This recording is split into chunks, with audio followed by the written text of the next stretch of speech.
બંધક બનાવવામાં આવ્યા હતા। ગુજરાત અને ભારત સરકારની મદદથી ચારે બંધકોને છોડાવવામાં આવ્યા છે। 19 ઓક્ટોબરે અમદાવાદથી ઓસ્ટ્રેલિયા જવા માટે આ તમામ લોકો નીકળ્યા હતા। ઈરાનના તહેરાનથી ચારે ગુજરાતીઓનું અપહરણ કરવામાં આવ્યું હતું।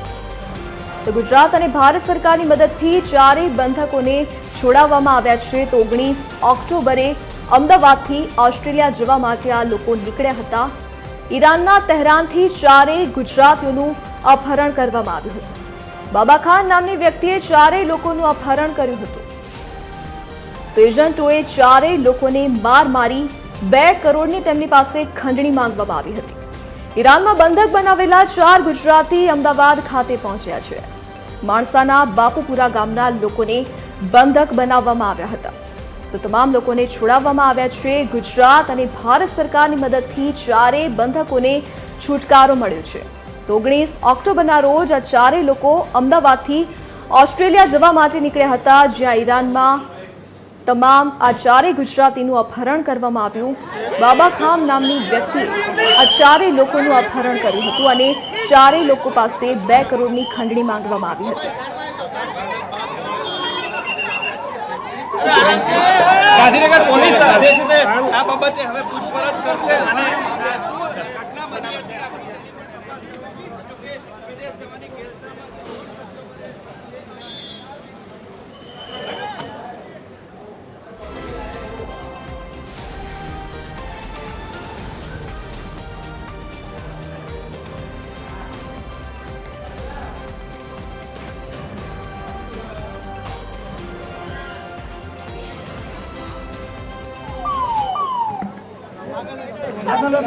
बाइट આવશે બાઇટ લઈ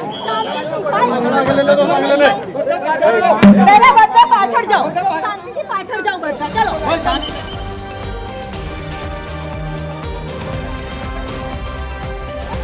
गाइस अगर आपको लेना है तो प्लीज 2 मिनट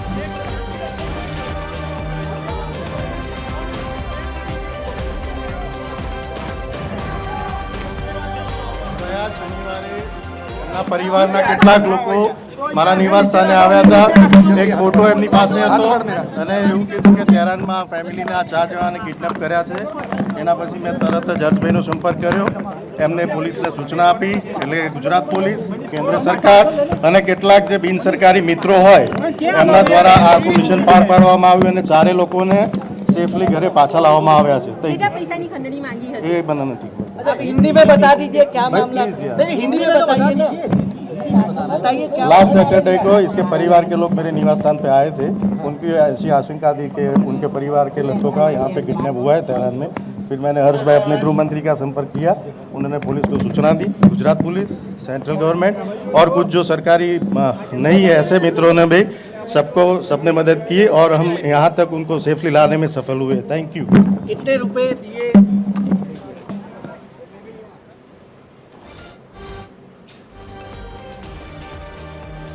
તો ઈરાનમાં બંધક બનાવાયેલા 4 ગુજરાતી વતન પરત ફર્યા છે। અમદાવાદ એરપોર્ટ પર આ તમામ લોકો પહોંચ્યા છે।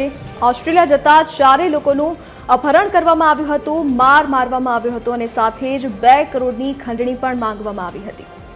તો એજન્ટોએ ચારેય લોકોને માર માર્યો અને ચારે પાસે 2 કરોડની ખંડણી માંગી। તો ઈરાનમાં બંધક બનાવાયેલા 4 ગુજરાતી હેમખેમ વતન પહોંચ્યા છે।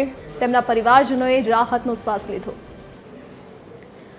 વધુ વિગતો સાથે સંવાદદાતા અભિષેક સિંહ વાઘેલા આપણી સાથે લાઈવ જોડાઈ ગયા છે। જે અભિષેક, જે 4 લોકો અમદાવાદથી ઓસ્ટ્રેલિયા જવા માટે નીકળ્યા હતા તે તમામ લોકોને ઈરાનમાં બંધક બનાવાયેલા હતા, હવે તેઓ હેમખેમ વતન પરત ફર્યા છે। માં જે પ્રકારે 4 ગુજરાતીઓ જે છે તેને બંધક બનાવવામાં આવ્યા હતા અને તે લોકો પાસે ખંડણી જે છે તે માંગવામાં આવી હતી અને તે તમામ લોકોને જે છે તે આજે વહેલી સવારે દિલ્હી એરપોર્ટ ખાતે લાવવામાં આવ્યા હતા અને ત્યારબાદ તેઓને અમદાવાદ એરપોર્ટ ખાતે લાવવામાં હતા। અત્યારે અમદાવાદ એરપોર્ટ ખાતે તેઓને ચુસ્ત બંદોબસ્ત સાથે પોતાના વતન જવા માટે રવાના કર્યા છે। એટલે સૌથી મહત્વપૂર્ણ કહી શકાય કે જે પ્રકારે તે 4 ગુજરાતીઓને બંધક બનાવવામાં હતા તે લોકો પાસે કરોડો રૂપિયાની ખંડણી જે છે તે પણ માંગવામાં આવી હતી અને ત્યારબાદ તે લોકોને નગ્ન કરીને ત્યાં ઢોર માર મારવાના પણ સમાચાર સામે આવ્યા છે અને તેને લઈને કહી શકાય કે અત્યારે હાલ આ એક મહત્વના સમાચાર આવી રહ્યા છે કે તે 4 ગુજરાતી જે ઓસ્ટ્રેલિયા જવા માટે નીકળ્યા હતા અને તે લોકોને ઈરાનમાં તે લોકોની અટકાયત કરવામાં આવી હતી અને ત્યારબાદ 4 જે ગુજરાતીઓ જે છે તે લોકોને ત્યાંથી બંધનમાંથી મુક્ત કરાવીને તે લોકોને આજે દિલ્હી ખાતે લાવવામાં હતા. દિલ્હી ખાતે લાવ્યા બાદ અત્યારે હાલ તે લોકોને એરપોર્ટ ઉપર એટલે કે અમદાવાદ એરપોર્ટ પર લાવવામાં હતા અને અમદાવાદ એરપોર્ટથી પોલીસના ચુસ્ત બંદોબસ્ત સાથે પોતાના વતન માટે તેઓ અત્યારે હાલ રવાના થયા છે. જી દત્ત.